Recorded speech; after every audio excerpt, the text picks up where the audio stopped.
You're listening to the audio production of Stillness and Storm by Michèle Phoenix, published by Thomas Nelson and read by Michele Lasley. Prologue. I hesitated at the gate, afraid that my mere presence would seem sacrilege to death's inmates. This was a place of interrupted conversations, where lichen grew in strangled sculpted stone. Abbreviated eulogies etched like scars on granite graves denied death's perpetuity. All words were mute here. Only the trills of hidden birds punctuated the dull hum of silence. A polished stone reflected racing clouds and filtered sun. I knelt and traced the contour of his name. Part 1. Absence. Chapter 1. February, present day. The sound of the fan coming on brought me out of a heavy sleep. Its initial slow clicks accelerated into a whoosh that covered the growls of dogs facing off by the pasal outside our gates.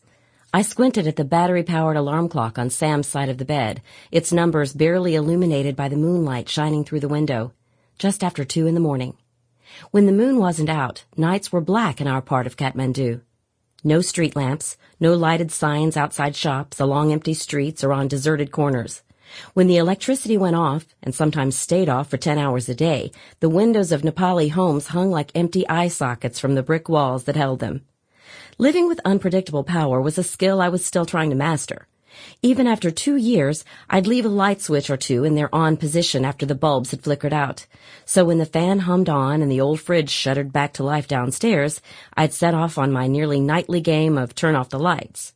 From the darkness of the house, I could tell that I'd done better than usual tonight, but I assumed the bare light bulb hanging from the ceiling in Ryan's bedroom would be on when I got there.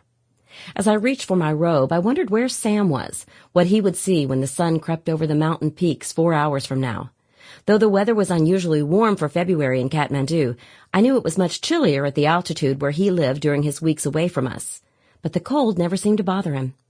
Wherever this trek had taken him, he'd be lying in his tent or under the stars on his side, arms crossed, a thin blanket pulled shoulder high, impervious to the temperatures, filth, and hunger that would have daunted lesser men.